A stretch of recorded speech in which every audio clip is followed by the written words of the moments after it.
This is what remains of a once interconnected slightly more than 2-mile wide island which was forested on high points on each end.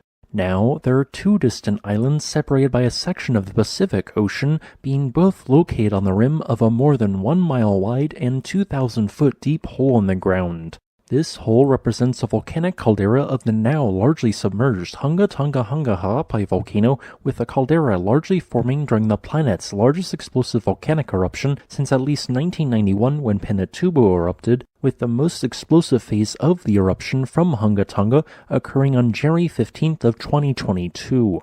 This caldera formed because so much volcanic rock and magma was ejected during the eruption from hunga Ha'apai's magma chamber that the rock overlying it collapsed downwards to fill the empty space. Thus, just like the volcanic islands of Santorini in Greece, Deception Island in Antarctica, or the Monk Islands in the Northern Mariana Islands, hunga Ha'apai has several island remnants due to a large caldera collapse related to a voluminous volcanic eruption. On a portion of one of the islands, there is interestingly an unusual green patch of rock which heavily contrasts with the surrounding andesitic lavas. This green-blue mineral is likely one of a number of possible copper minerals, which in my opinion is likely chrysocolla. For comparison, here is a similar piece of chrysocolla not collected at hunga Ha'apai. Copper minerals can form on volcanoes due to either hydrothermal alteration or deposition via fumaroles. Thus, the green patch likely once represented a corridor which volcanic gases of a fumarole took towards the surface of the island.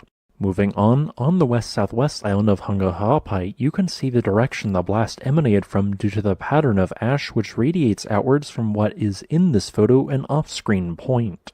Meanwhile, on the remnants of the hunga Ha'apai island, you can find exposed layers of the volcano which represent an interesting pattern.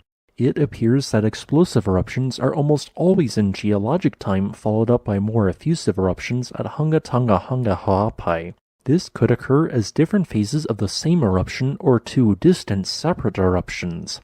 Other videos show the distant remnants of pillow basalt lava which was likely in place during submarine volcanic eruptions. Thus, it can be inferred that the hunga Ha'apai island was uplifted at some point, exposing this material on the surface since it is largely a submarine volcanic feature.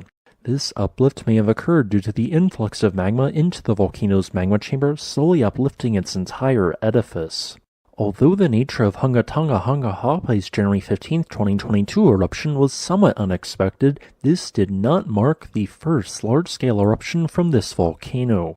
This is because sometime during the 1100s, a large volcanic eruption occurred at hunga Ha'apai, which perhaps formed or deepened an existing caldera. Remnants of at least one thick ashfall layer can be found on the island remnants, which notably has two layers to it.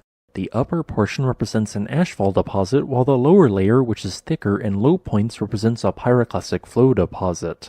As a final note, enjoy a video clip of waves crashing against the shoreline of the hunga Ha'apai island. Thanks for watching. If you would like to request a specific topic, please leave a comment below. Additionally, I would like to thank this channel's patrons on Patreon and channel members on YouTube.